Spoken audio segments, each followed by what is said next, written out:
Hello, Sarah. Hello, Carmen. Good Hello, morning. Betty. LeMaeve. Alberto. Hi all.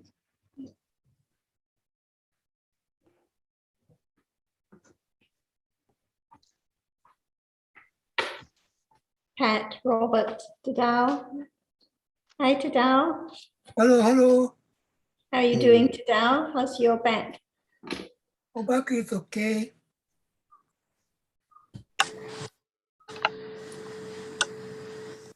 Got your earpods in, Ollie? สวัสดีค่ะ สวัสดีครับสวัสดีครับ Hello. สวัสดีครับอาจารย์ครับ สวัสดีครับอาจารย์ Sawatika, Jan. สวัสดีทุกคนค่ะ Sawatika. Hello, everyone. So we can start something. We can start. I heard you saying you have something you wish to start with, Nina. Is that right? Yes, I have. I have to help a little the Dutch group, and the subject this Monday is about the Bojangas, the factors of enlightenment. And I know that when people read that, they think of theory, and they will go deeply into the text. But I learned from Ajahn so much that we should not think of words only, but just the reality now. And I like to help a little, and I think it's helpful if Ajahn can say something about the Bojangas, that it is this moment now. That's why we have to understand what is meant by Pochanka. See, Yeah. the factors of enlightenment. So, what is the most important one? Right understanding. Anya, yes. And right understanding of this moment is the way leading to be enlightened, the truth of what is there, as Buddha had enlightened. So it's quite different what Buddha had enlightened now, and what about right understanding of that which is now appearing? If it's not enough or it's not begun yet, how can it develop to let go wrong understanding? Because even thinking about wrong understanding, how wrong? Why is wrong? See, it's just there. So what's wrong? It's the ignorance and attachment conditioned moment of having idea about that as something. Right now, it's there. Ignorance and attachment condition the idea of something there. And Buddha taught about the truth. Actually, nothing lasts. It's so very, very short, just very little for a while, arising and falling away. That is his word, the word of enlightenment, the truth. For example, even right now, there is seeing, but there is also hearing, sound, and that which appears. They seem they are together, but in truth, it's impossible. Because there must be a moment, just a moment of experiencing what is there now appear. There must be a reality which arises and experience that. Otherwise, that which is seen or heard cannot be seen and cannot be heard at all.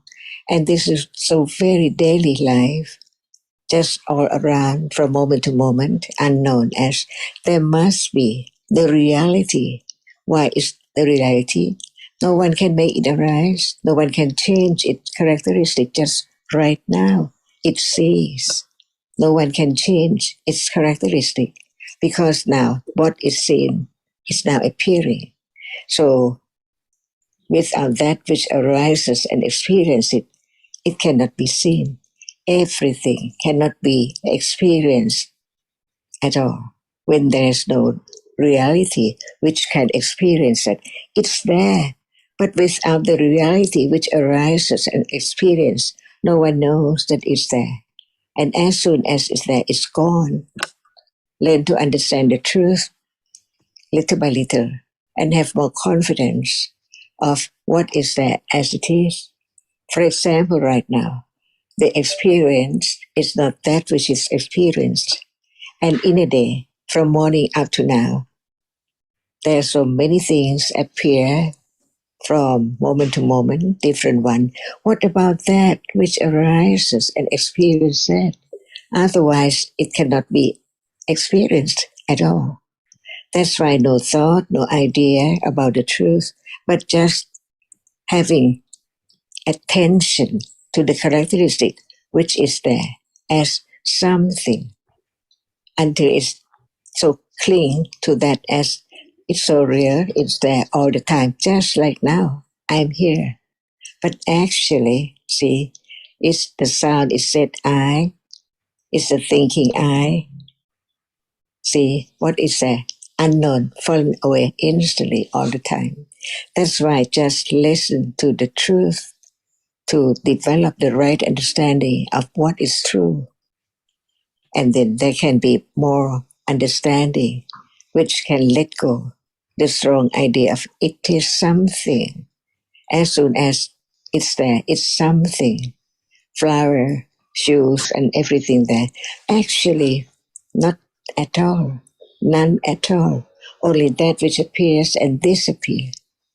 And that can be studied little by little until the truth appear to the understanding, little by little, until it's strong enough to understand the truth as no one there at all.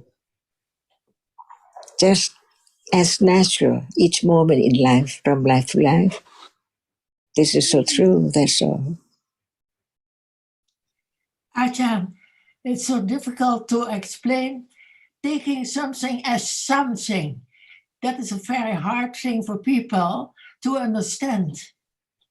Because you see that it's just, we have the idea, but it's something, it has to be something big enough with shape and form, as a shoe, a window, and so on, as something. But even just the sound is heard. What is it? See, what is it? Even it's heard and it's gone. But what is it? There is it in the sound. The self in the rupa, the self in sanya.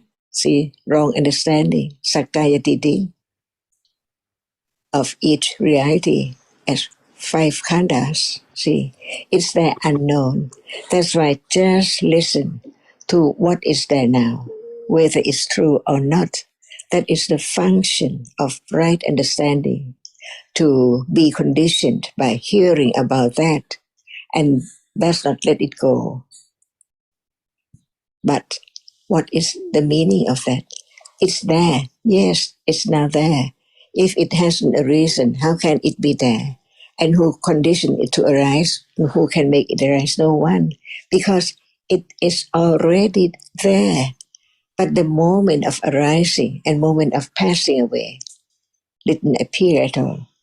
That's why it seems that it's there something. Even just when it is not the shape of, and form of something, even just the sound, even the sound itself is different from other sound. So that sound, what is that? The sound of piano, the sound of music, the sound of guitar, or the sound of someone. See? But sound is that which is conditioned to arise and then disappear instantly. But there are other realities, not just the experiencing sound, but that which marks and remembers the nimitta of even just one sound as it is. So there can be the understanding of the difference between different sounds.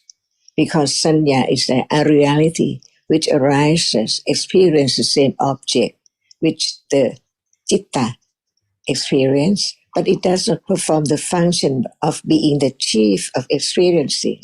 It's just remember or mark the object.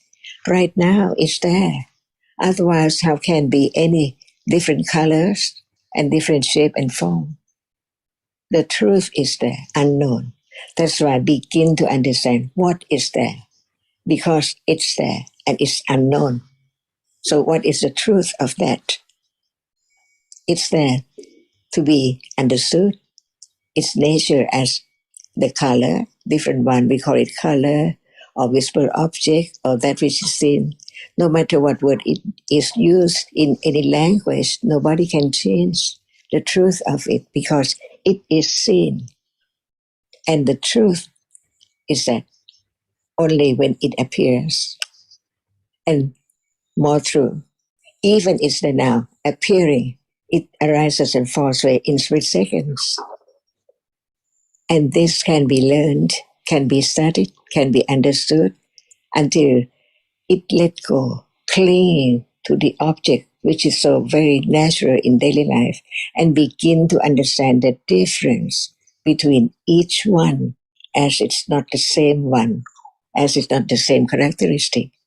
For example, sound and visible object right now. When there's no idea of anyone or anything hearing or seeing, it's just that which is heard and that which is that which is seen. That's all. It's not the reality which experience or that which hears or that which sees. So true.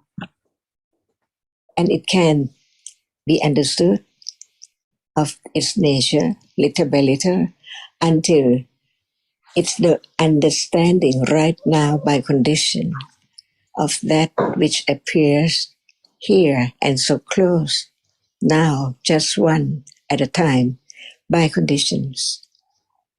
It is the beginning to understand where is the truth. It's not far away at all. It's just so close, so very close, but not enough understanding to understand it. That's why it's think about other thing until their conditions for a moment of it just here, no matter what we are talking about. Seeing, hearing, thinking, liking, disliking, hardness, softness, everything so true, just in a moment, never be the same. And this is just to be learned, to be understood, and right understanding develops.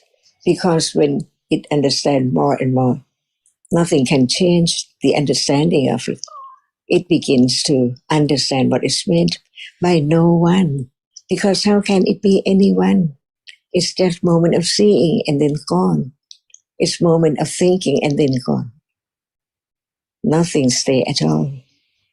Anything can be proven, can be understood just right now as it is. Just listen to the true words about the truth of whatever the word represents. A reality, different one, right now. No one can make it arise. No one can make it fall away. But that is not directly experienced. So there is the idea of something there because the succession of each moment so very, very rapidly. That's why life goes on with ignorance, not understand the truth, until hearing about what is there and beginning to understand it. What we are hearing is so true about that which is now appearing. We don't have to go anywhere to look for anything because it's there already. Just heard the words about its truth and right understanding begin to develop firm enough, strong enough to gradually letting go what is there with attachment of each which is now there. After seeing, attachment is there. After hearing, attachment is there. But when right understanding develops, instead of clinging to that as before, it's moment of beginning to understand each one little by little. The beginning of studying the characteristic of that which is now appearing as not me, no one, it's there. But before it can be the moment of the eradication of the idea of self, it takes quite a long, long time to be so truthful to this moment, whether how much understanding is there. No understanding of that which marks and remembers, no understanding of ignorance, no understanding of clinging. See, everything is there. But the words of the teaching can reveal the truth of this moment, to know what is there in a moment, from moment to moment in life, from life to life. Ajahn, after seeing, attachment is there. After hearing, attachment is there, you said. But it's so difficult for people to know this attachment, which is more subtle than the usual, like we like this food or we like this visible object. So it's the subtle. So let's consider slowly. Is it I who see? If there is understanding of the truth of this moment at all, there must be always I, right? When Yes. seeing, there is there, I see. But without the very subtle asava, how can there be the moment of taking that for I see, I hear, I know, I remember everything. The truth is the truth. Because without seeing, how can there be the idea I see? But when there is no moment of seeing, even it's gone, no understanding. But the moment of not understanding, seeing, as it's just a moment which condition our reality to arise just to see and then gone instantly. And when this is so true, it can develop to be Satyayana of the Pariyatti. No change at all. Parami, Satya Parami, is to just understand the truth of what is there with Viriya, with Khanti, with Adidana, with Nekama, see, and understand what is meant by Parami. Without understanding, nothing can be Pochanka, Dhamma, stage by stage, because it has to begin with the Satipatthana, the four Satipatthana. But now, when right understanding is not enough yet, how can there be condition for Satipatthana to arise? Because there must be the understanding of what is meant by Patthana and Sati. Right now, that which is not known, after hearing, it can be known by thinking about it or understand it a little more until at moment of when there is some understanding with direct awareness is there. It is the beginning of the higher development of understanding, not just to think about the word now, which says, which falls away, but when it's there, as it is one by one, no name to be thought about, because the characteristic begins to appear, reveal the nature of it, as is that no shape and no form, different from that which appears as the object, which is heart or sound or sight or smell or whatever it is. So it's quite different from the nature which is experienced as that cannot experience, and the reality which knows it, experiences it, the characteristic of it, no matter how subtle it is, different degree, different shade of color, of sound, of everything, of smell, see, all are there from moment to moment. Is it not true? Never be the same at all. No matter it's the taste, or the sight, or the sound, or the smell, or the touching, the touch. Just in a moment and then gone. That's why to have opportunity or condition to hear the word of truth all depends on how much interest to understand it is there. It's there now, it can be known now, and it can be studied little by little to understand that actually Listening to the truth is the beginning to understand it, how much ignorance of everything in life is there from moment to moment. And when there is that understanding, it knows the truth. It begins to know. It's just listening to understand a reality which is there experiencing, but not yet, as it cannot be taken for anything because it does not appear as object to understand. Because what is there now? Different shape, color is there to be known that cannot experience, but the experiencing is there, see? But even the experiencing is there, it does not show up. So what shows or what appears is that which is experience, no matter hardness or sound or different color, just right now, one color at a time, see? So it's to just study, and this is the beginning of having conditions for right understanding to arise and develop. Otherwise, without the wise word, the true words about reality, it's impossible to even just think about the truth. How can anyone know that actually it's not I who see? Because when there is ignorance of what is there,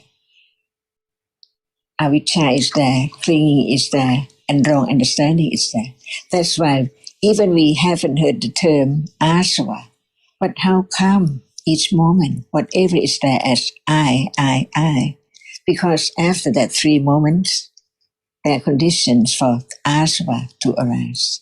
That's why we learn to understand what is there, which is covered up from life to life, on and on and on, until it could be heard with careful study, considering to understand whether it's true or not, just right now. And it's just the moment of understanding which can let go the idea of self because of ignorance and attachment to that which is now being attached. So subtle as asava.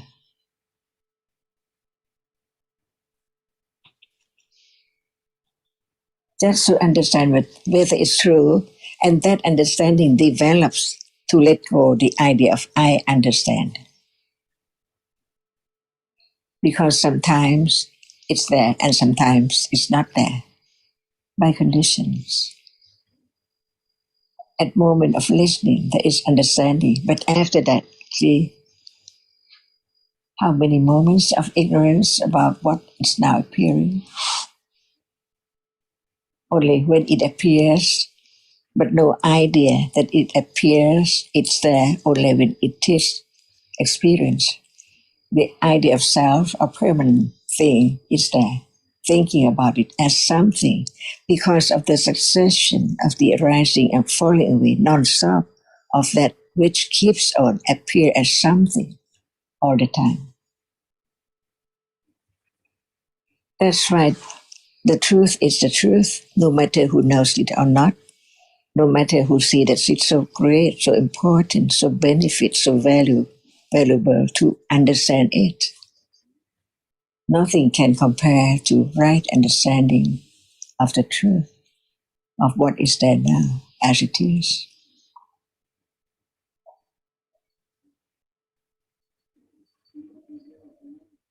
But when we are thinking of concept, it is not always wrong view, but we should We remember started. what you said about that they are there all the time. It Even doesn't matter because there is the understanding that it's gone completely. That which is gone cannot be known. Just about what is there now. Beginning to let go the past and not worry about the future and know that what is there can be directly understood little by little, but not by anyone, but by the development of right understanding of the truth that it's not there at all. Even it's now appearing, it's not there. It just arises and falls away in succession. Seems like it's always there.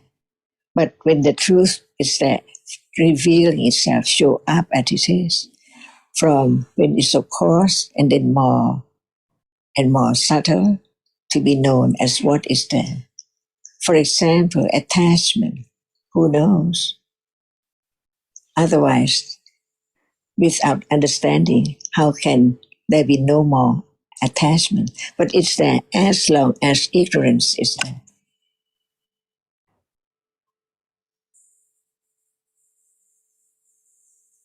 So natural, just like now, hearing, considering, understanding, and no more. Each one gone. The next one is the real reality at that very moment and then gone. So don't worry about the past or the future, just now.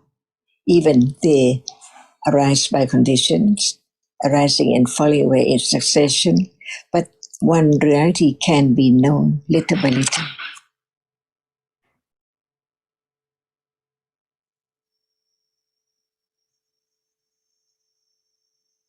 So it's not the one lifetime task. It's more than that. And when this develop enough, when there is hearing again, they can be conditioned to understand a little more, little by little. And at moment of understanding, it let go itself. No need for anyone to do anything at all. Otherwise, there must be the idea of I all the time.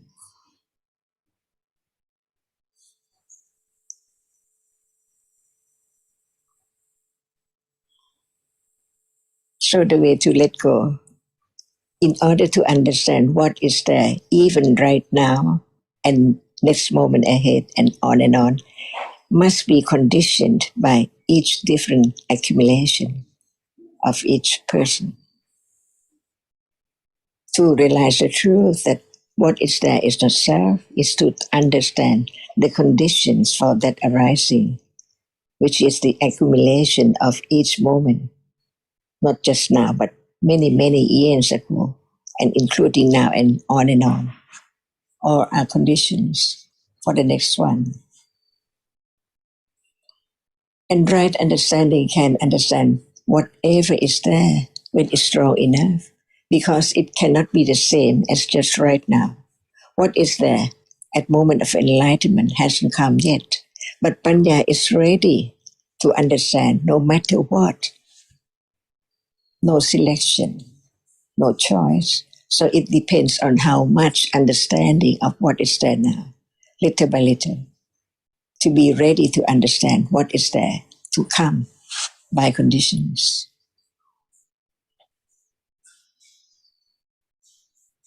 No expectation beyond expectation, who knows?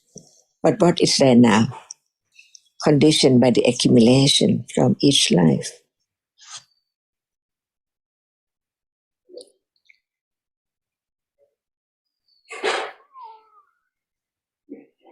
Gone, everything. It doesn't matter at all, because only what is there can be studied.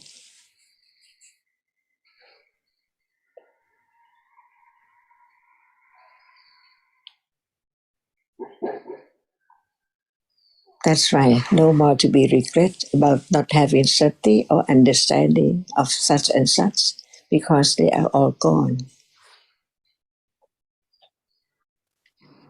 Begin again, by conditions.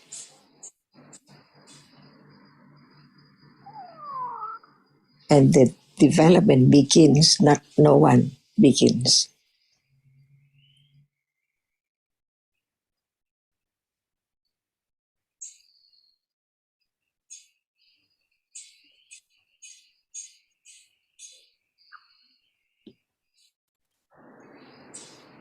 And this is the katha which can let go the clinging and wrong understanding of self, of something, to understand the truth, viriya katha, and so on, which means less and less attachment. Katha is the words which can condition less attachment little by little. to what is there. When it's studied carefully, just right now, no one.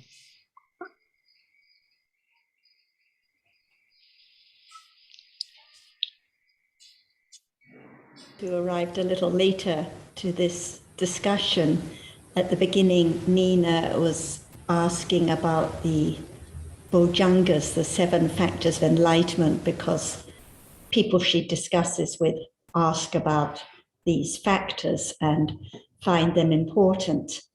And these 7 factors are sati, panya, virya, piti, joy, tranquility, passaddhi, samadhi, concentration, and upekkha, equanimity. And last time, Alan mentioned the word enlightenment, and it was discussed how people can read about enlightenment, but they may just read with attachment or curiosity or clinging to the idea of having enlightenment.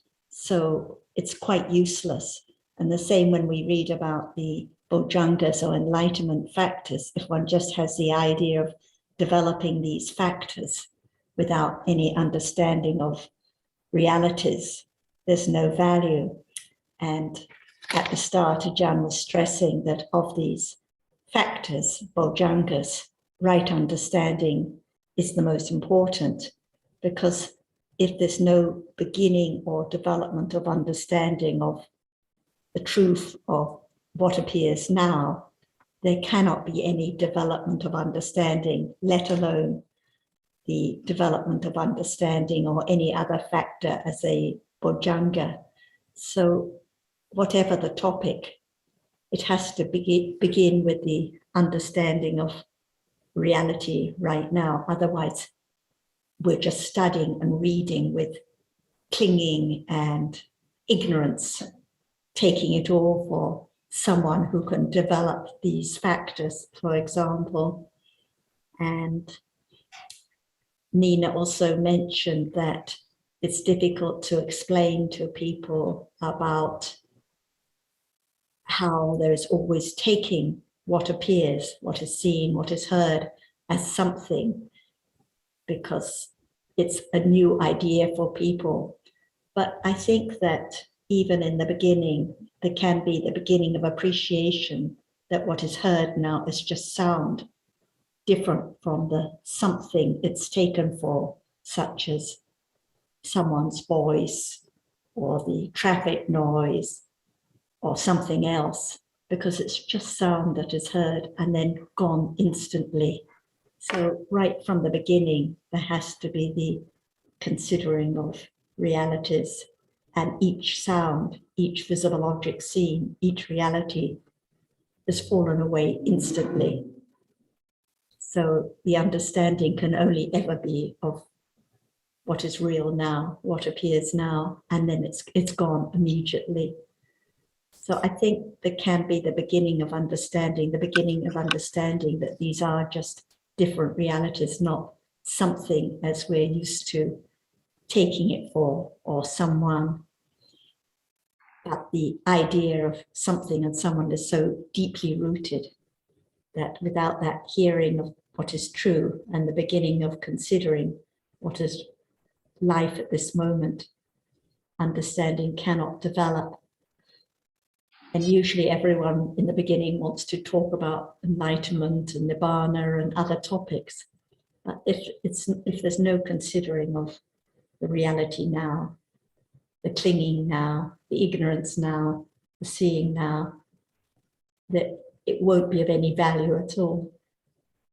The factor which is panya is called Dhamma Vicaya. So Yes. it is very meaningful that it is the understanding of the Dhammas. Right. That is So stressed.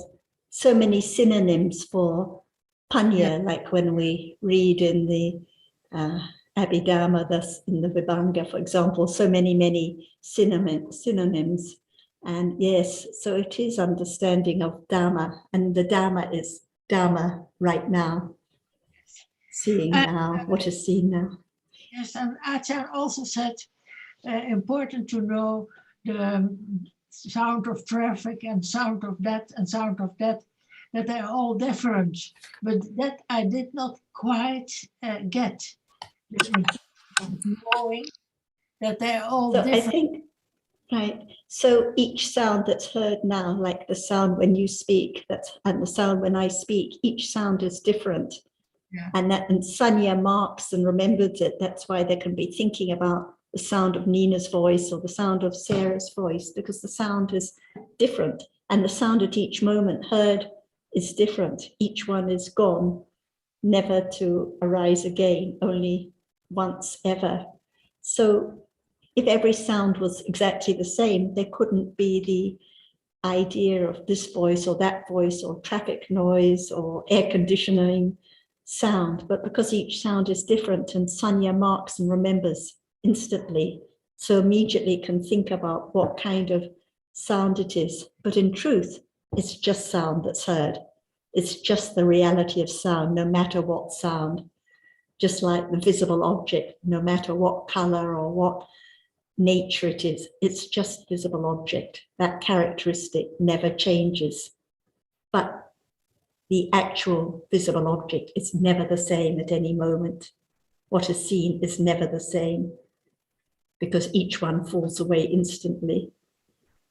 And that's why, because each one falls away instantly and one after the other, that's why there comes to be the sign of this sound or that sound, this visible object or that visible object, and then the idea of different shapes, forms, colors, people, skies, backgrounds, and so on.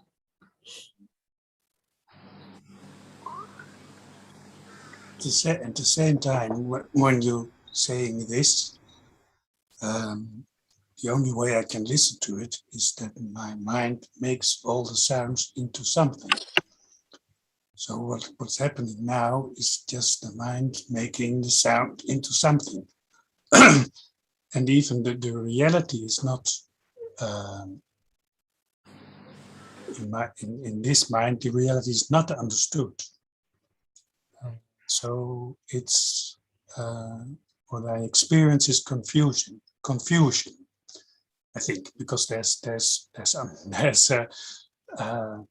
a desire for the understanding while you're saying it.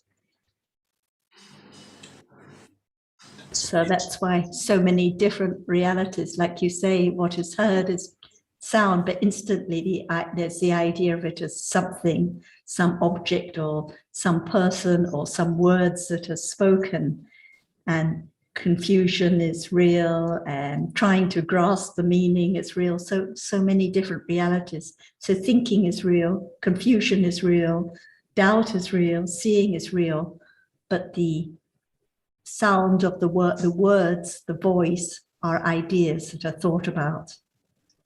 So something is the concept, the fantasy, but the reality is the thinking, the confusion is real to be understood. So what is real now is the mind making the sound into something. The thinking about it, the thinking, the building up the story, many moments of thinking with many, many moments of hearing in between, many moments of hearing, many moments of confusion, many moments of thinking, but the something that it conjures up, the idea that is thought about, is not real. It's just the idea, just the something. Yes, I understand. So the reality is taken as something. The sound is taken as this word or that word or the traffic noise or whatever. But it's actually just moments of hearing sound and thinking about what is heard and remembering the different sounds. And we need to remember that what we are talking, when we say real, we are using that word in a particular way with a particular meaning. Because in the Dhamma, what is real is what can be directly experienced and known by its characteristic. For example, sound or visible object, or the consciousness that hears sound or that experiences visible object. In the conventional sense, reality has a much wider meaning, and one has to be able to separate in one's mind the particular meaning of real and reality when we're talking in terms of the Dhamma, because it's not meant to be a denial of conventional perception of the world, of people and things, but there is a more absolute, deeper, and fundamental reality that is not known at the present moment, that was disclosed by the Buddha, and that can be understood by considering his teaching about it. Yes, but when we say there's just reality which arises and falls away, that's not completely the same as what you say. So there's besides the reality which arises and falls away, there's also the conventional reality. That's what you're saying, or not? Sorry, can't hear you. Maybe it's my... John, your voice is... Thank you. I'm saying the conventional idea of reality is different. I'm not saying necessarily that as soon as we say there is a conventional reality, it raises questions of what we mean by there is or there isn't. So we'll just keep away from that for a moment and say that in the most fundamental, absolute sense, what is real are the realities, are those things which can be directly experienced, such as sound and visible object. And of course, there's a lot of thinking about the sound and visible object, and that thinking produces the notion of people and things that are being experienced. We perceive the world as a world of people and things, but fundamentally, the world actually is a world of absolute realities arising and falling away, but those realities have not been experienced directly or only to a limited extent. They're rising and falling away. There may be some idea of sound as just bare sound, not voice or words or meaning or music. But certainly the rising and falling away on a momentary basis has not been experienced. So we're just discussing how the world as the Buddha explained it, and appreciating at an intellectual level that is different from the world as conventionally perceived, without expecting to be able to directly know those realities right away. Yes, I understand. Thank you.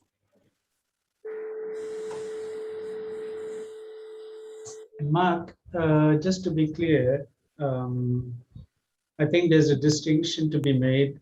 What Sarah was talking earlier about concepts, there's thinking and concepts as the object of thinking as against realities. So when you were talking about something, I think there are two meanings to it. Something that is often discussed is when it's taken wrongly as a concept is taken wrongly as real. The nimitta is taken wrongly as being real and lasting, and that's when it is wrong understanding. Whereas when concepts, such as when seeing what's in front of us, and there's the idea of words written on a paper and the idea of reading and all that, that's just concepts and not necessarily with wrong understanding. So the idea of something as in associated with wrong understanding, and something, as in just a concept, is are two different things. So this, I think it's what I think I understand now is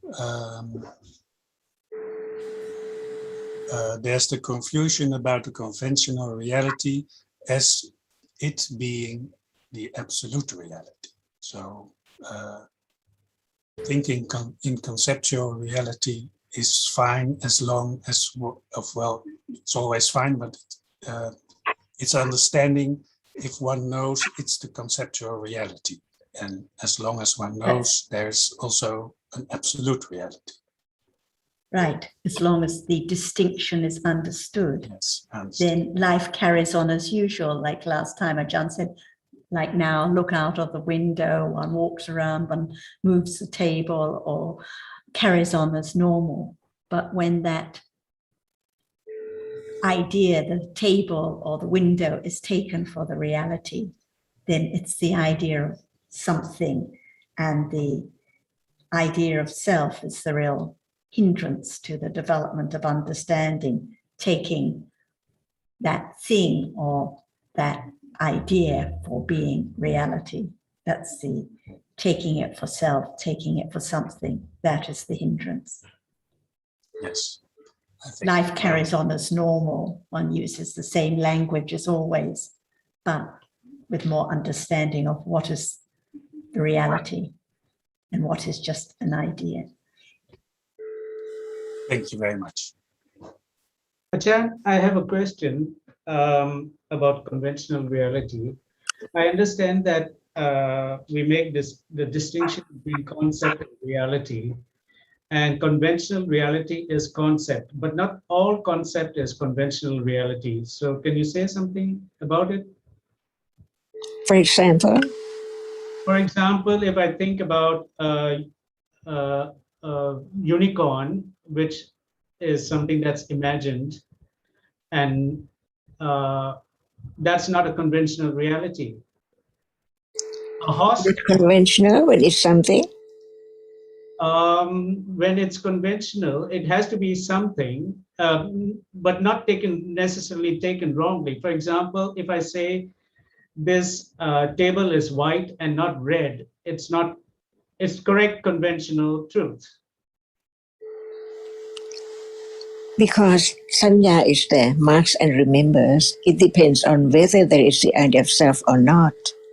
When there's the understanding of the function of sanya, that it marks and remembers what is there appearing from moment to moment as different shape and form and idea, it is sanya, not me. See? So understanding what is really meant by conventional truth. Even Buddha called Ananda and Sariputta and so on conventional. Yes. See? That's why to understand the truth of it and the way how it conditions such idea of conventional thing, if there is no thinking, there cannot be conventional idea at all. But understanding that at moment of experience, the conventional term, what is there? Not me. So the understanding of no self and no thing, and what is that? Is the absolute truth, that actually, even at that moment, there is no I, but they are different Paramadadhamma, Sanya, and so on.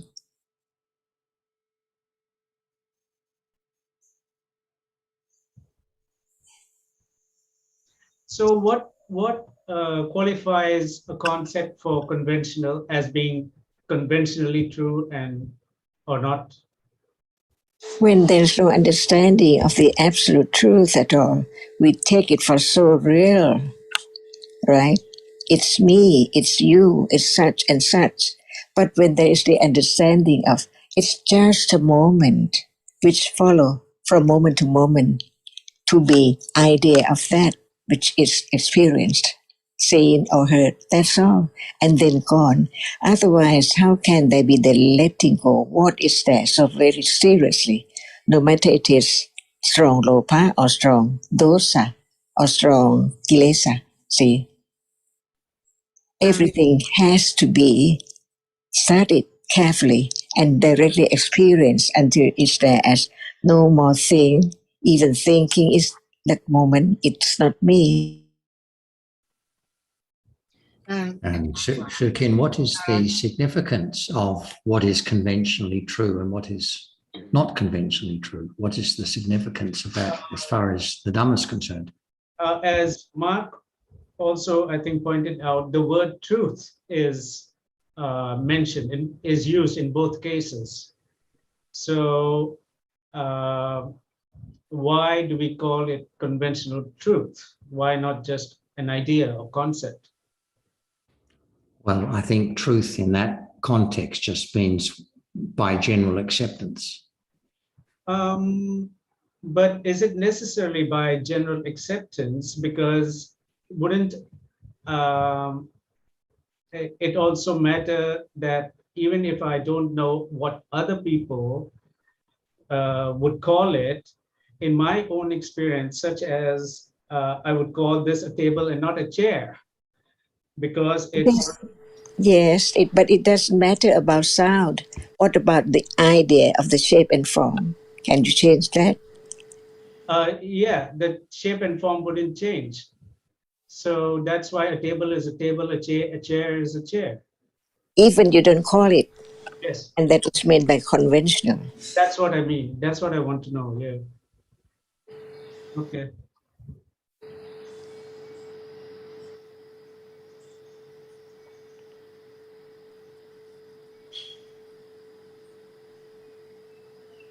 So, Nepal, can you explain what you just understood in your words?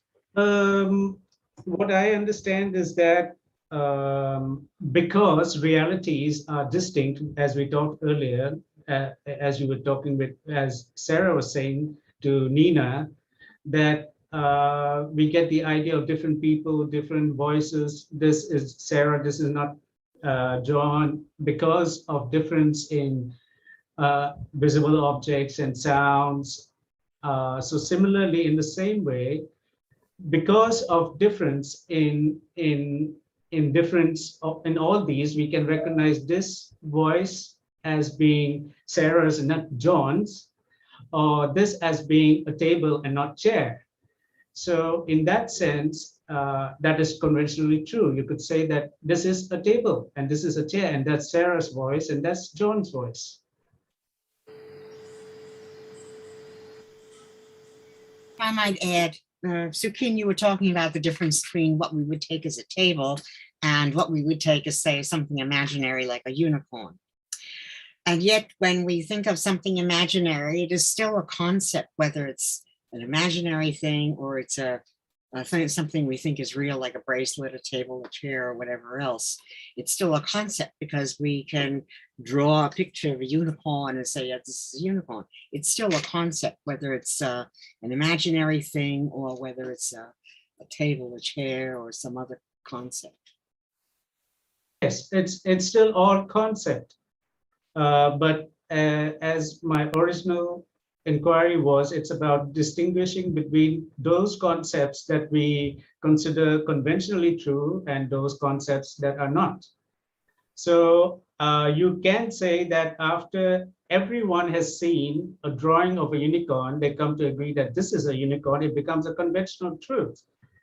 And maybe I was giving not the, a good example, but as I later gave about the difference between a chair and a table, I think that's more close to what we are saying, that a chair will be a chair, and everyone will agree that it's a chair, and a table is a table, and everyone will agree it is a table, and not confuse one with the other. Yeah, but even the imaginary concept, is going to be taken a certain way. Well, that thing is a unicorn, and that thing is Shangri-La or whatever it is. It's not really different. It's still a concept. Yeah, it's a concept. It is. So the concept, whether it's whether it's an imaginary thing or it's a table or chair or something we see every day, whatever. It's a concept of a reality created by thinking. Yeah, but we distinguish between concepts that are based on certain experience Anna. reality. Yes, Robert. Who's Anna gone, right? Sorry, there's a lot. Hi, Robert, your microphone's on. Oh, sorry. Oh, can I say something about that? In the Tika, of course, they do distinguish between concepts. Can you hear me? Robert, yes, we can hear you. Yeah, and for example, they give the example of a horn of a rabbit, and they say that's a concept, but they distinguish that between concept of the khandhas or concepts of people. All concepts, but there are, as you say, Sukhinda, concepts are grouped in different ways. So that is a fact in the Tika. Yeah. So something like a unicorn is suggested to be a different type of concept from concept of Vedana, for example. And I think the world of concept is also very fluid. So it's a bit, the world of concept changes all the time. Like when Einstein found a different natural law than Newton did. And that's the difference with the absolute truth. If it's correct, and I think it is, then it won't be, doesn't change. Right. So previously, people thought the sun revolved around the earth, and later on that changed to being the earth revolving around the sun. Or so the concept changes. Yes.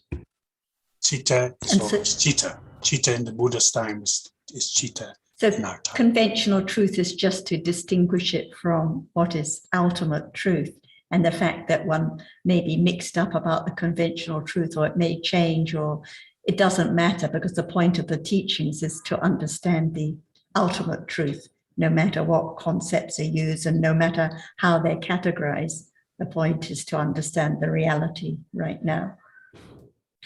And we know from science that, you know, today's new discovery of how things are is going to be history. In 10 years' time, it'll be overtaken by some other discovery. So that's the nature of the conventional truth. So, Mark, outside the Buddha's teachings, it's impossible to understand reality.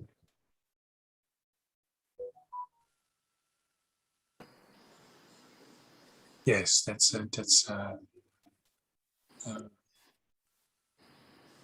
amazing understanding, to understand that.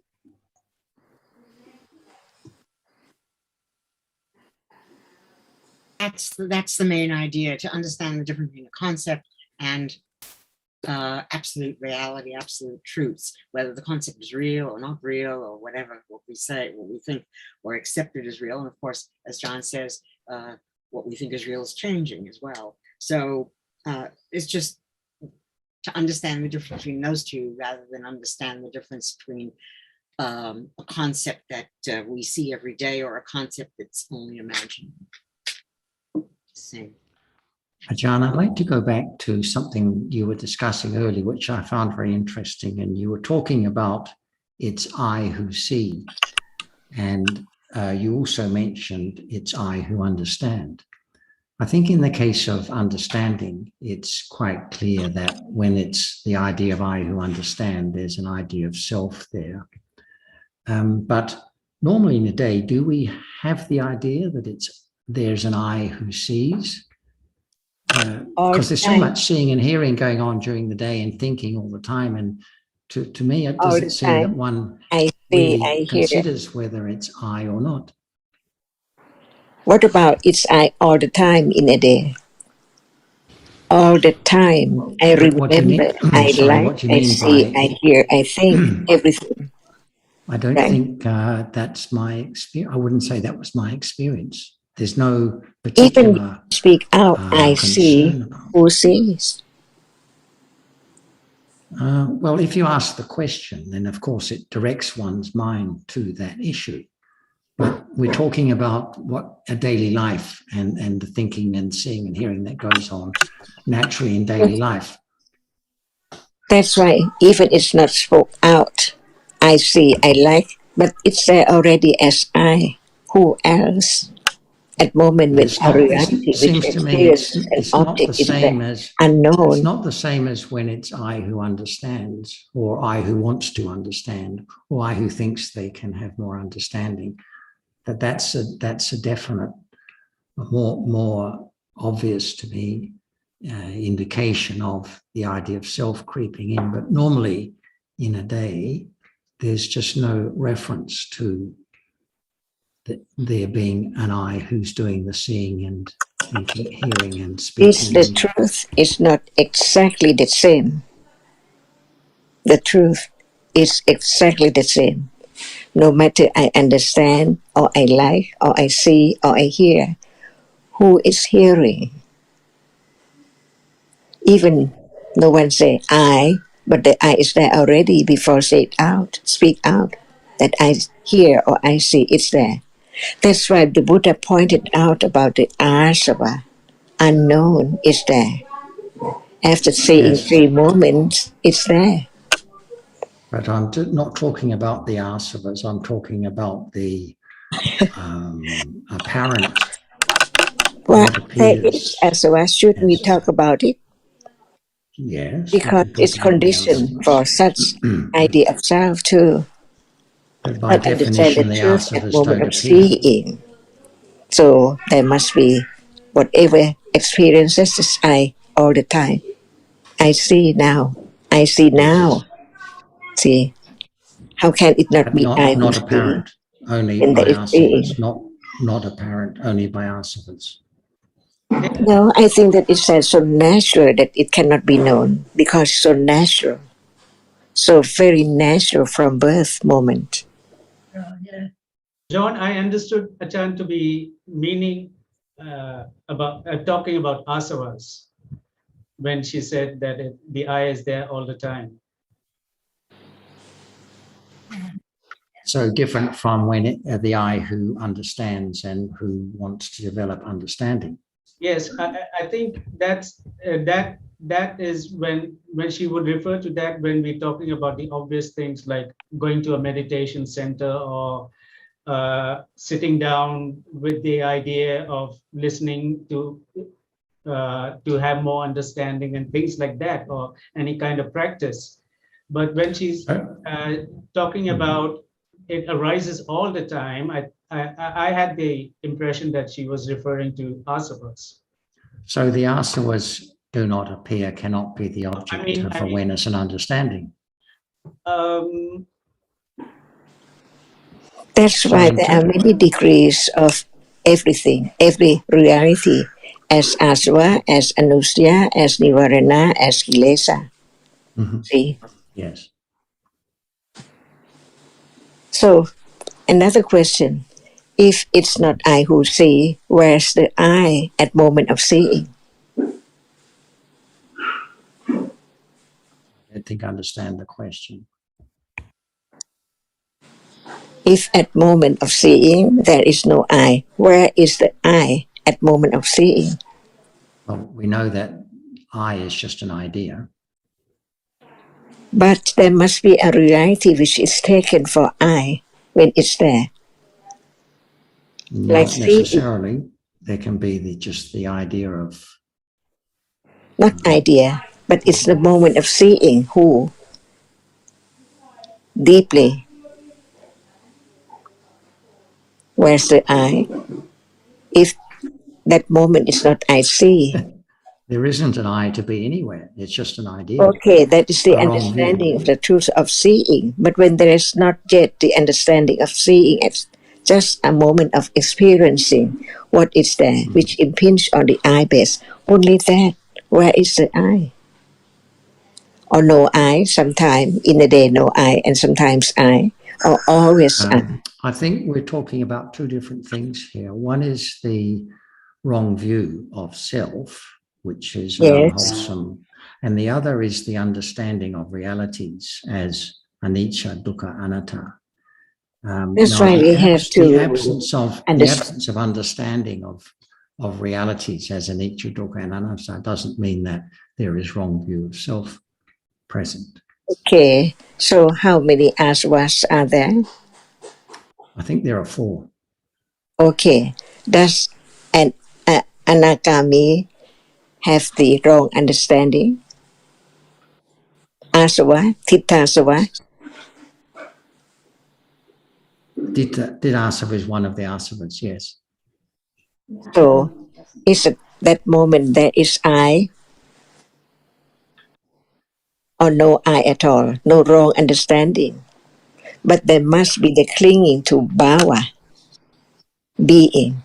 I'm sure there is, yes. But And very subtle, not appearing. that's why each moment is so subtle. That's why Buddha pointed out to understand how subtle it is, even while one thinks that there's not I, there's no me, but it's there, unknown, as long as Panya hasn't eradicated it. Right, but these subtle realities are not apparent, cannot be the object of awareness and understanding until it's been more highly developed.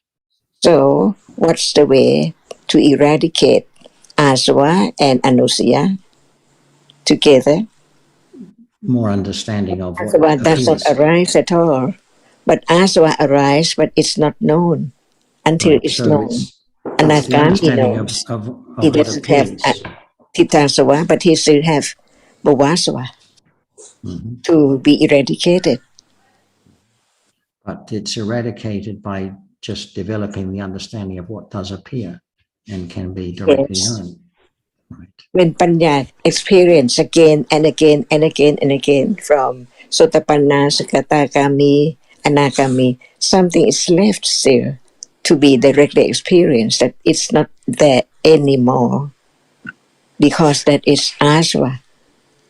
Not easy to understand it. Only the very wise Panya, very keen Panya, very sharp Panya can understand the truth. No mistaken about what level it's there. So Sakatagami or Anagami or Arhata or Sotapanna. And eventually Panya will eradicate even the most latent and subtle tendencies that have never appeared. Even. That's why Anusaya, this is the way to eradicate Anusaya. So the asava is also eradicated. All right. Thank you, Ajahn. Ajahn, this is a very difficult point, bhavasava, because it's I all the time. You explain true, a very subtle feeling of I, but it doesn't mean that I is always wrong view. It can be bhavasava, but I find this a very difficult point to understand. After one has slept and then wake up, what is there? So not expressively thinking it's me, but there is still some kind of feeling of self. Very subtle. It's there, no matter who knows it or not. Right?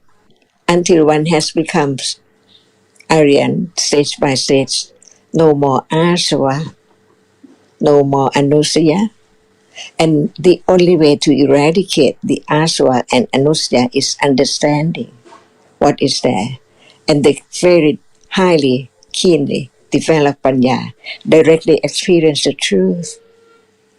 And what is such truth, such keen panya, very sharp panya, which can cut off or eradicate that which has been accumulated eons and eons ago? It has to be understanding what is there as it is unexpectedly, stage by stage, to have more confidence of anatta-ness, no one, no thing at all. It cannot be more than that, just when it arises and then falls away. No more, completely gone. This is not just a word, but it's the truth that Buddha has enlightened So he represents the truth by such and such different words like Pochanka. But when there is no Satipatthana at all, how can they be Pochanka? And when there is no Pariyatti at all, how can there be Patipatti? And when there is no Patipatti, no Satipatthana on and on until Pochanka and Makka, how can there be the realization of what is that? It's just what Buddha had taught. And Panya had developed to the degree that it had let go a little more, a little more, a little more until there's no more, all ended. Wrong understanding, the idea of self, and so on. No doubt about different jittas. No matter experience is the absolute truth or conventional idea. No doubt about that very moment that there's no me at all. And more than that, not even clinging to the being, Pavasava.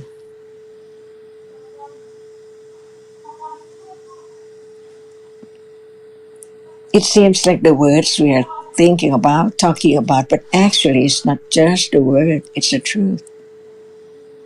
What is there? Arises, see, now. It's not known yet. But without directly experiencing it, how can it let go doubt and clinging to that which is still there? Still there, see? As long as it's still there, nothing can eradicate the idea of something. But when it appears as it is, little by little, it let go the idea of self, very, very subtle, until its moment of enlightenment. See, it has to be no doubt about whatever is there now. Otherwise it's doubt.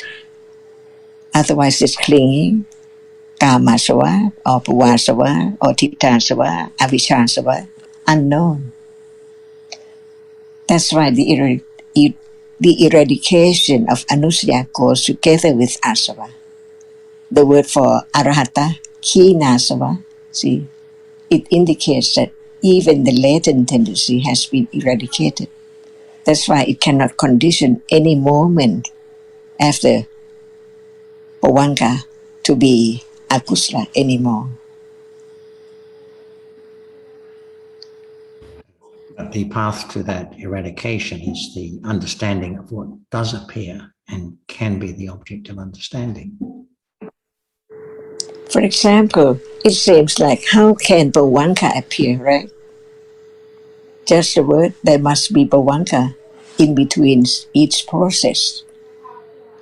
But at moment when just one reality is there, what is there? Between seeing and hearing. Nimitta and Pawanka, see, the nimitta of that which experiences before its characteristic which arises to experience be known as no one and nothing. It has to get closer, openadiko, to understand what is there now, which experiences, until it is accustomed, very familiar to whatever is there, no doubt, little by little by conditions. That's why there can be the understanding more about the parami, the patience, and virya, and satya, and adhidana. It has to be implanted. Actually, nothing can be done because they are all dhammas, different kinds of dhammas, different conditions for each moment. No one there at all. So it's the task for those who develop right understandings until that person had become arahata. No more task to be done. So there are many more moments of bhavasava than we ever thought. Even right now, see, there is clinging to sanya. It's there all the time, like citta is there all the time, like other cetasika, which has to arise with it. But who knows? until right understanding begins to understand only that which appears. Otherwise, that which is not appear, and there is desire, attachment to experience, hinder the truth of that which is appearing.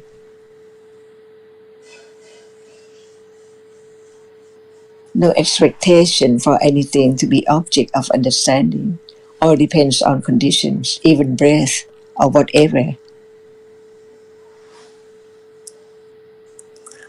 And only the anagami understanding will understand the very subtle, most subtle kinds of clinging to bhava in order for it to be completely eradicated.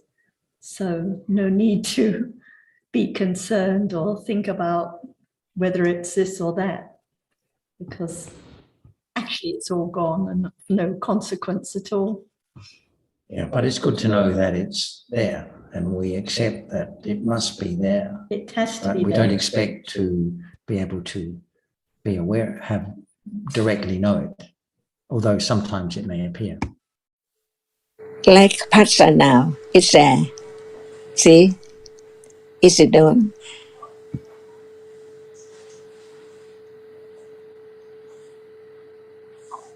And no, Ajahn, it's not known. Like Asava. So no expectation of knowing it. Even Patsa arises with many, many chittas, like Akusala and Kusala, even so it's not known. Depending on condition, no selection, no choice, whether it's there to be known or what is there to be known. But when Panya is not subtle enough, can the asava be known, even it's there? Well, I would say that as long as Panya is being developed, it doesn't matter what it knows. Right. And there's no rush, no hurry to understand, because it has to just develop in its own time, understanding what appears very naturally or easily without any thought of whether it should be this or that. So And we if shouldn't have the that idea that the appearing is asavas... not known, how can be the expectation to experience what we are thinking about to be known?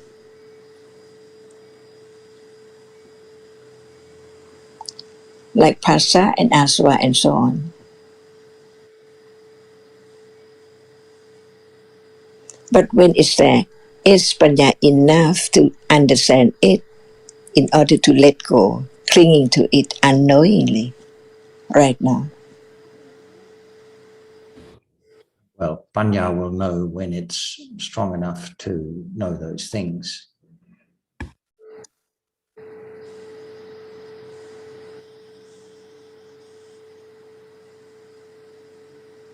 And I suppose it's different for every individual, just what Panya does know more so than for the other person.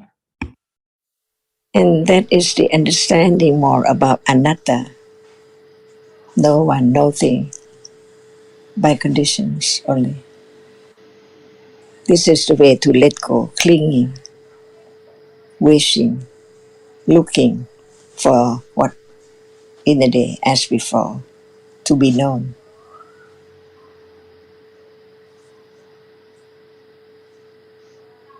And Achan, if there's understanding, it knows just that much at that level, not more, cannot be more than that, because the conditions are not right for more than that. That's why there are so many degrees and levels of panya. Even hearing, listening to the truth, how much panya to understand what is heard, as it cannot be taken for anything. No expectation for understanding the next one or that one, a special one at all.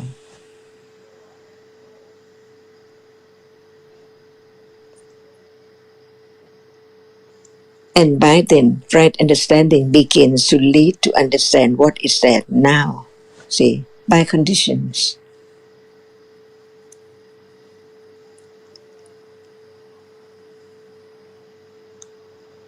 when there's not enough condition, even we talk a lot about seeing, the experiencing of that which is now seen, hearing. We just talk about it, we understand the meaning, the characteristic of it, but not enough condition enough to directly understand when it's there, little by little.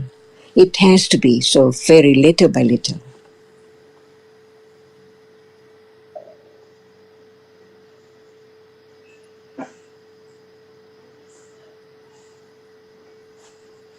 Against the current flood, oka of ignorance, very naturally.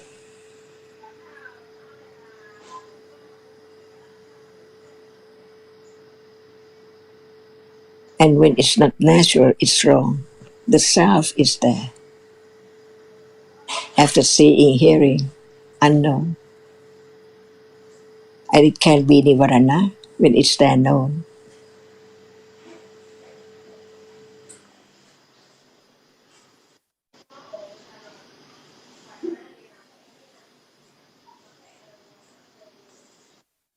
Microphone, Nina. Microphone, Nina. Yeah, I find it very helpful what you said. When there are not conditions enough, it's not possible. And there should be enough conditions for direct understanding. So it helps us to understand that no self can do anything.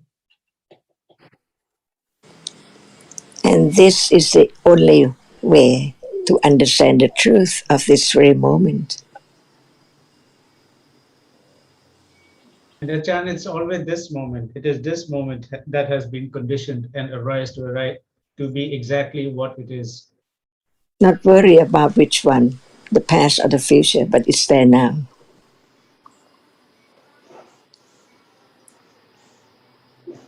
And the point about the discussion and the listening is that the understanding develops to get closer and closer to the understanding of the reality itself directly. But there has to be the considering again and again about what seeing is, how it is just the reality at this moment. That experience is what is seen, no one there, nothing there, gone instantly. And only by considering, reflecting again and again does the understanding develop until it can penetrate and directly understand the reality itself. So it's the same with any reality, the hardness of visible object. The understanding just gets closer and closer through careful considering and wise reflection. Otherwise, there will never be any development of satipatthana. There will never be any bhujangas, as Ajahn mentioned. And I've got a question for An Lee, following on from the end of the discussion last time. I think you're there, An Lee. So my question to you, An Lee, we were talking about object condition, aramana paccaya. My question to you is whether a unicorn can condition thinking or not.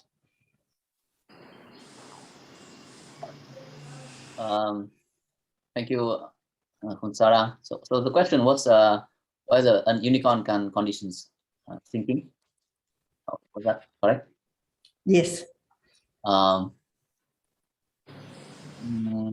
Because you were talking about last time about how concepts condition thinking, and we were discussing, you mentioned that I had said in a book written in Vietnam that aramana paccaya just refers to the object that is experienced. The thinking is conditioned and it just experienced the object, and you were wondering whether the concept doesn't condition the thinking. So in the case of a unicorn, which is purely imaginary, can a unicorn condition thinking?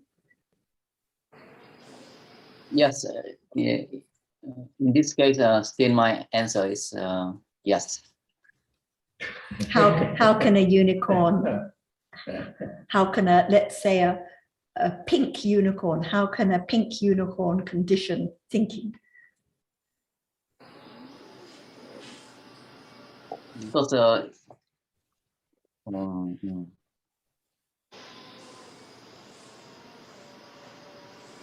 The unicorn being the object of the thinking at the moment. That's all. It's just the object of thinking. It's just that which is imagined for a moment, and then the thinking is gone, and another object is imagined.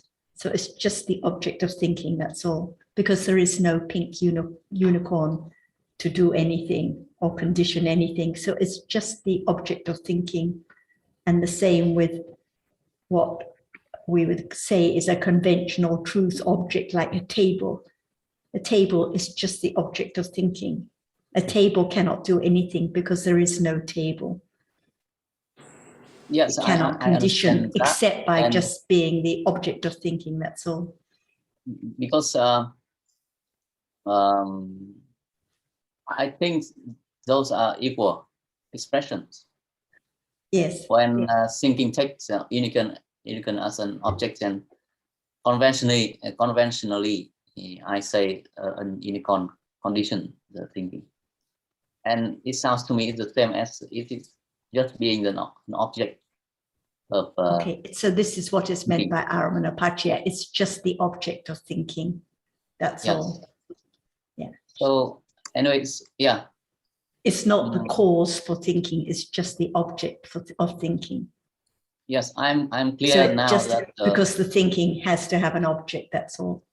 Yes, I'm clear now that the concept is not the cause for the thinking. Right. But but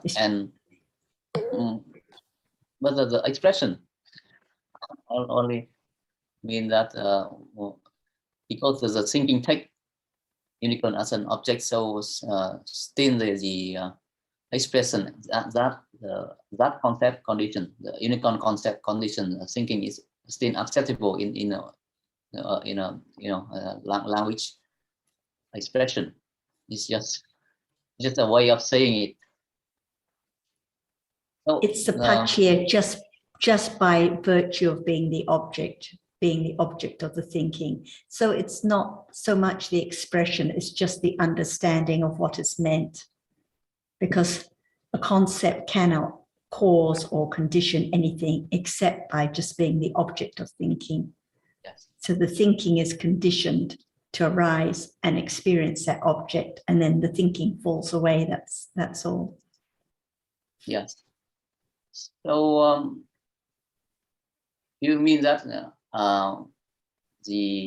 when one say that the unicorn conditions thinking is not correct in terms of Dhamma expression? I think it's misleading because there is the idea that a concept arises and conditions thinking, but a concept doesn't arise. It's just that which is thought about. So that's why each condition has to be considered very carefully, because there is no unicorn to condition anything. But when the thinking arises, it thinks about its aramana, and that is what is meant by Aramanapachya. Okay, so it leads me to the final point that I'm sorry that I'm still going back to perhaps my own way of thinking, but it's misleading when we suppose one say that a unicorn concept lead to conditions thinking is misleading, but but it's different in case that we said that listening condition understanding, right? Well, the unicorn and thinking is misleading, but listening and understanding should be different. When we say listening conditions understanding, what is listening? Listening. What do you mean by listening? Listening that my understanding is listening are just some kinds of inputs, and those are concepts, because we cannot directly experience any realities. So when I listen to the Dhamma talks. The object for me then mostly concept of reality. So In other words, yes. there are the moments of hearing sound and moments of considering either wisely or unwisely about those sounds and about the meaning. So when it's the considering with understanding about the sounds heard, then that wise considering conditions understanding. But if we listen like now for 2 hours and there's just listening with unwise attention or no understanding, then can it condition understanding? So it depends on the chitta at each moment, like moments of thinking about dinner and not taking note of what is said. Can that listening condition understanding? Yes, so it all comes back to the actual attention. realities. Yes. So it comes back to the moments of wise considering while hearing the sounds. So listening doesn't just mean the conventional idea of listening, like turning on a recording for 1 hour or 2 hours, and that conditions understanding. So that's why we have to be more and more precise to understand what it is that really conditions the understanding. And I think it's more correct or more accurate to say that that hearing the Dhamma is a necessary factor for understanding. There cannot be understanding without hearing the Dhamma and considering its meaning. And so when we talk about conditions, we don't say that actually hearing the Dhamma conditions understanding, because there's no direct, and the understanding may or may not follow from hearing the Dhamma, but it's certainly a necessary factor. And I have also another question for you.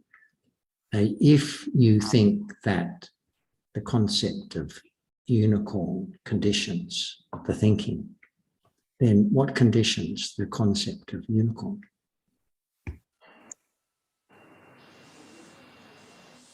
Yes, that's actually once I also had same questions to my son. Maybe you still remember him. My son, one of the Vietnamese. Yes, we remember our good friend Mason. Yes, that's long before COVID, and we could met directly, and I also maybe questioned my son the same question, and his answer is still hold true for me now. So then he said that just so what brings the unicorn to the mind? What conditions the appearing of unicorn in the mind? There are many conditions. Maybe it's a mixing from the recent events. So we can say there's a sana and the accumulation. My particular working of the sana of that moment and my particular accumulation conditions, appearance. So right. So this is what we would have. This is what we would have said in the first place, that one's accumulated tendencies condition that kind of thinking. Yes. So that's the real answer, isn't it? I'm sorry, now it's a question or? I'm saying that to summarize all of that, we could just say that it's one's accumulated tendencies and memory that condition the thinking of unicorn. Yes. And Anli, I think you'll agree that if there's enough understanding, there can be understanding while reading the newspaper, and that would be Dhamma study. It's not the Tipitaka, but it's a newspaper. Yes, with And understanding, then everything, every situation, conventional situations can be a chance for the development of the understanding itself. It's not necessarily the Dhamma talk, but anything, even thinking about some discussions of in the workplace with colleagues, it can pop up, like Alan said, the understanding can pop up.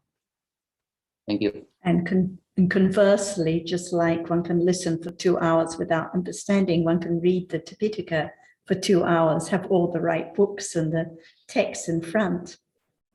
But it can all be read with the idea of I doing something or trying to have enlightenment or imagining what Nibbana is like. It can all be read with wrong understanding. So it's not the concepts or the books that condition the understanding. It's the right considering, the right understanding of what is heard and reflected on and read that conditions the understanding.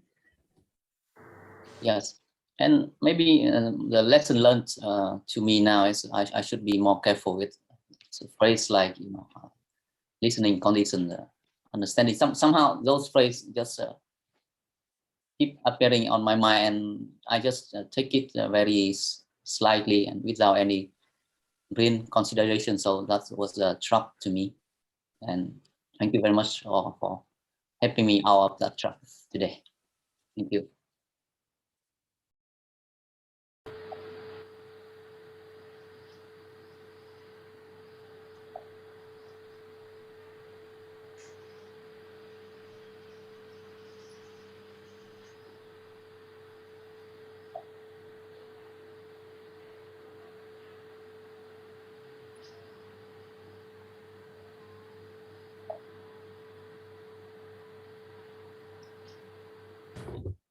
So, by the way, may I have anyone? Oh.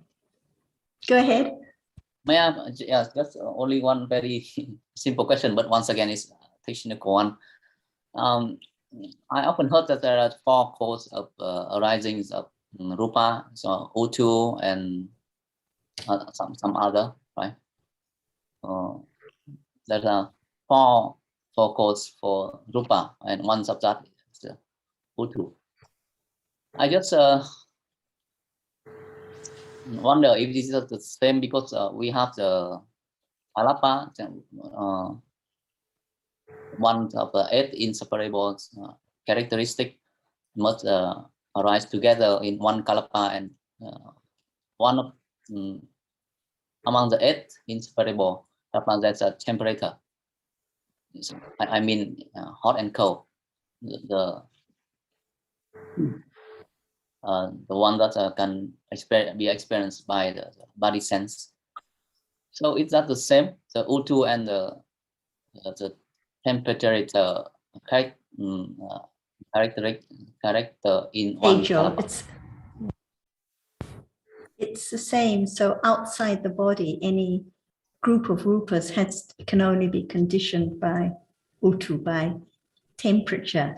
But inside the body, the groups, the kalapas, can be conditioned by temperature, utu or tejo, whichever word you want to use. But also they can be conditioned by kama or chitta or ahara, nutriment. And there's auto conditioning each group of rupas all the time from the first moment of life. Like even at the very first moment of life, the utu in the first groups of rupas conditions more groups of rupas inside the body, just like it conditions groups of rupa outside the body, so all the time. But perhaps Jan would like to say more about this. To understand the truth of rupa as it is not so, before there can be the understanding of how come, what condition it, the far cause or the near cause, is just to think about it in order to understand roughly about it. For example, Vedana, what is the near cause? There are many realities which arise together, condition one another, each other. But just what is the near cause for feeling. See, as much as we can understand anytime, anywhere is phassa, condition, feeling. When phassa contact the unpleasant hardness or softness or whatever is there, it conditions such particular vedana or feeling. That's all. Just to understand that actually there's no one, and this is the point. And there's no one is not just thinking about the story, about it, but the reality, its nature as it is, different ones. To know that actually each one cannot be the same condition, arising and falling away, but there are many, many different ones by different conditions. That's all. Just to let go, to have less attachment to the idea of something, because it cannot be eradicated by just thinking, but by experiencing directly the nature of it. For example, hardness, see, where is the vedana? Is it strong enough to be pleasant or unpleasant? Or it's just there and then gone, unknown. Just different moments, different degrees, different realities, never last. Just there for a very short moment and then gone, to implant the truth of anicca, dukkha, anatta, on and on and on, little by little.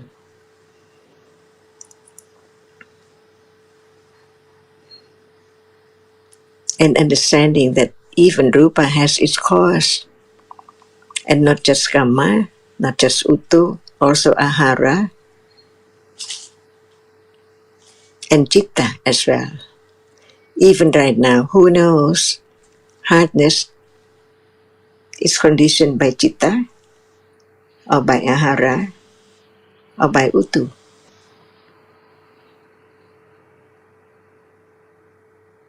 Because they are all there. And the characteristic of that which cannot be taken for anything permanent should be known, to let go the idea of something there. Only different realities experienced from moment to moment, never to return.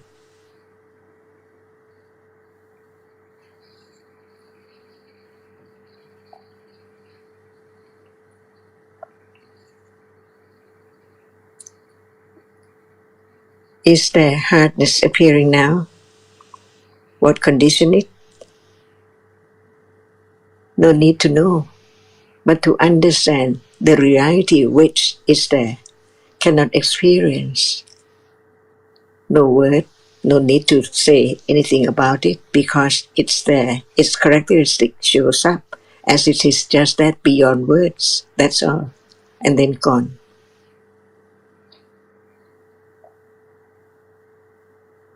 And this is the difference between understanding and no understanding at all. Because usually in a day, it's there. Hardness and softness, no matter while sitting, eating, talking, stretching one's arms and so on, anytime. It's there, hardness and softness, no attention to it at all. But if there is no understanding of it, it is something. That's why no matter what doorway, seeing, through idols, hearing, smelling, tasting, touching, or thinking, should be known as it is. Not by willing or by the self, but right understanding begins to understand that if it's not known as it is, it's moment of the accumulation on and on of the ignorance and attachment, and taking it for something as usual, and more for each moment of experiencing an object.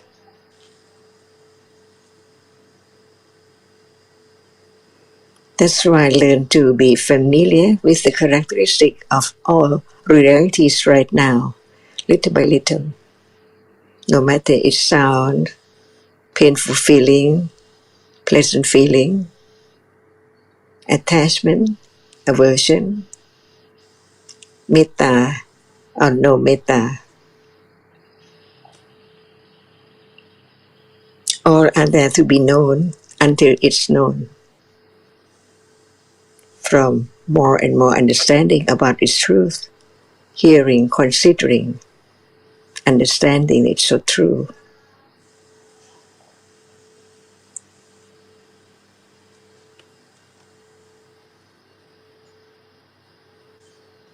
Ajahn, what a good reminder. You say it is not thinking of the story about this. That reminds us that we are inclined to think of the story instead of understanding the reality.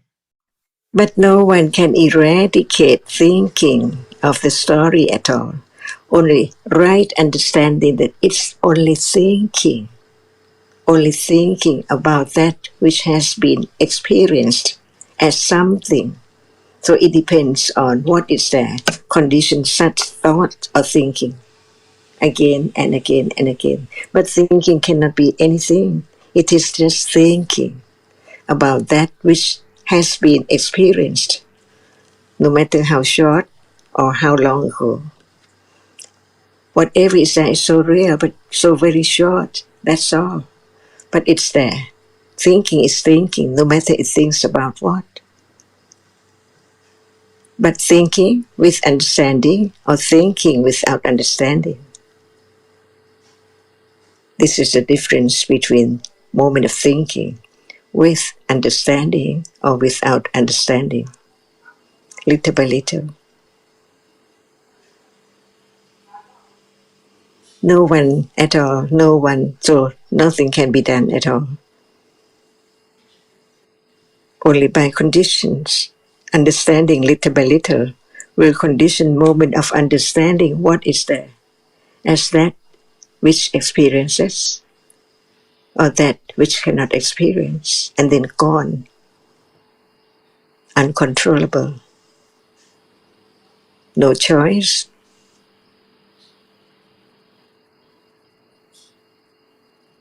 And we are going, see, the destination is after death moment.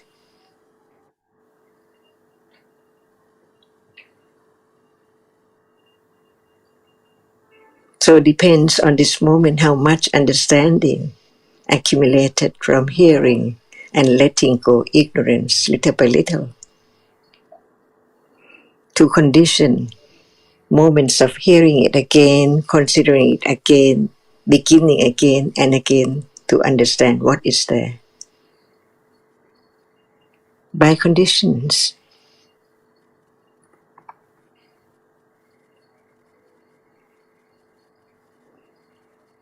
And only Panya can understand the truth of what we take for self or me in eons and eons ago until now. It has to be right understanding of that which is now appearing as it is. What is it? See, hearing again can be the reminder by conditions to understand instantly, or it can think about the truth instantly, depending on what level Panya is there. Because it's there all the time. What is there can be known as it is, any time, any reality, any characteristic.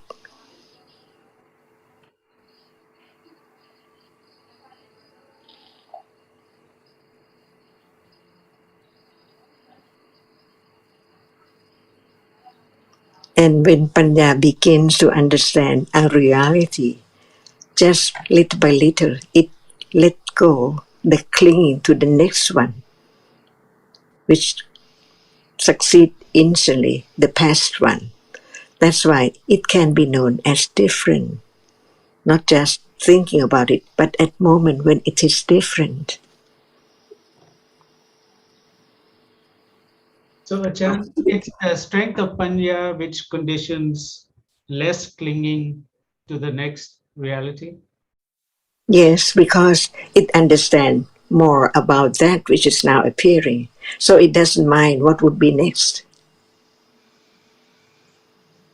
But when there's no understanding, it is attached instantly to the next one, unknown, and think that it's the same one as before, because not realizing the arising and falling away of that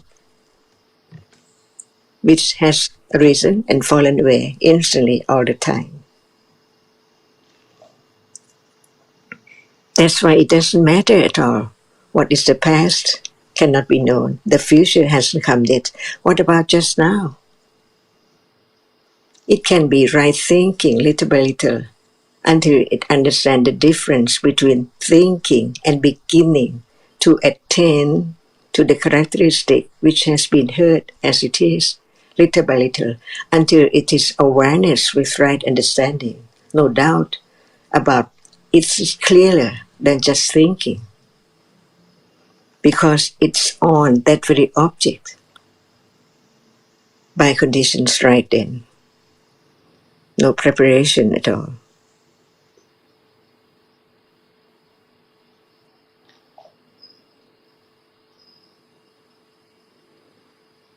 The understanding of anatta becomes a little clearer and clearer to let go what is there. Just once in samsara, never to arise again.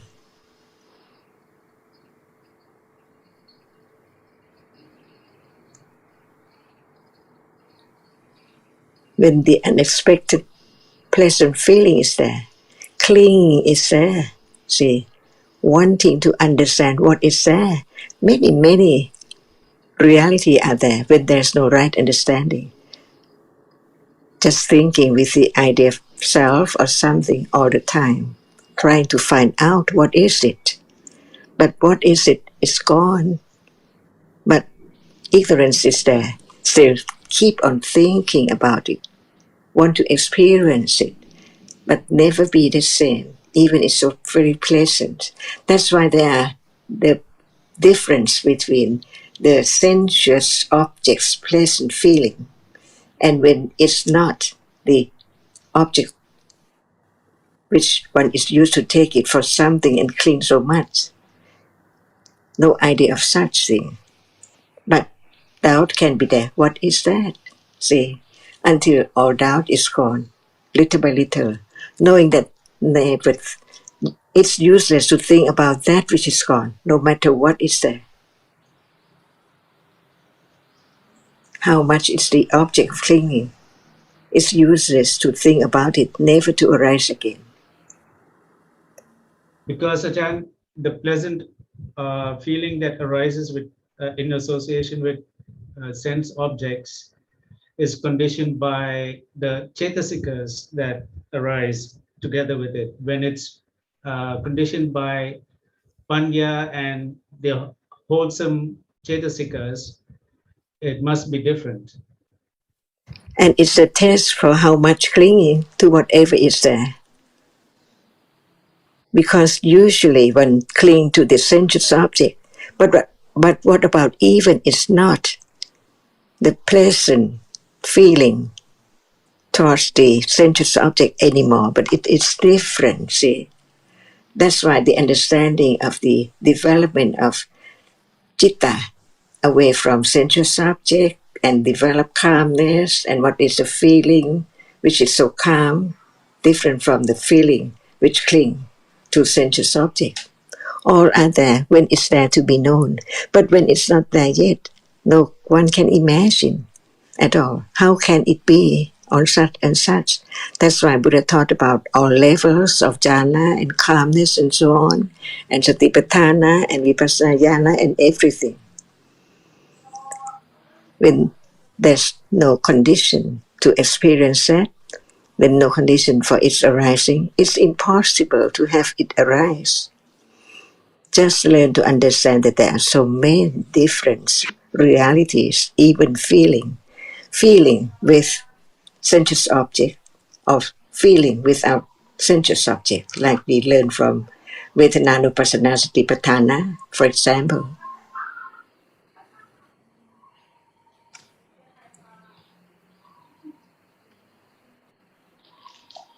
Just learn to understand, and understanding works its way.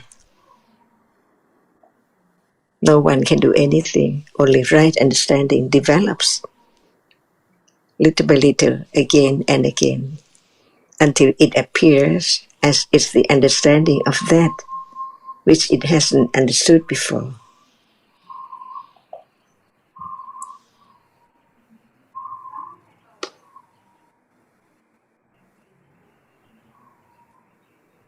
What is there is so real, but so very short. That's why until Panya can have right understanding of that very, very short moment of a reality which is conditioned,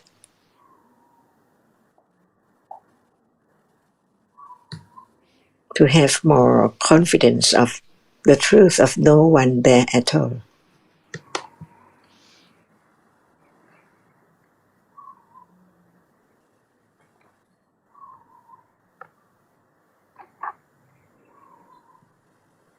The truth is the truth.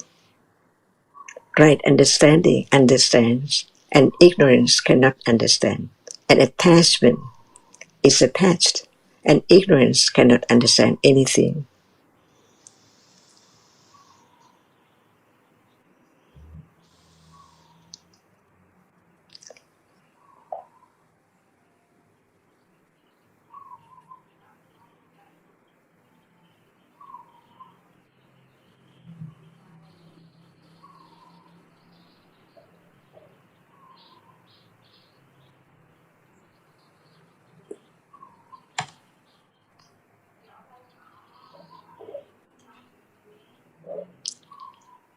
See how many moments pass on with understanding or without understanding.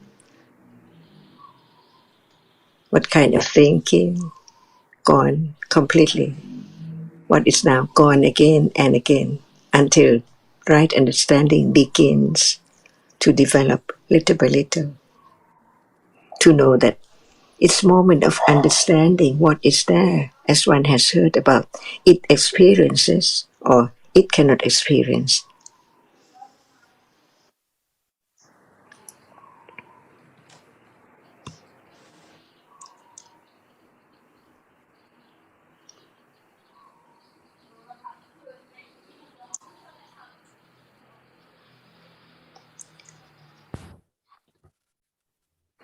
Thank you very much, Ajahn. I think we can finish ค่ะ here. สวัสดีค่ะ Sawadika. Thank you. Thank you. ขอบคุณมากครับอาจารย์ Thank you. Bye bye. สวัสดีค่ะอาจารย์ทุกคน everybody กราบเท้าท่านอาจารย์ Bye, ค่ะ everyone. สวัสดีค อ รับ นุโมทนาค่ะคุณสาราคุณจร Thank you very much.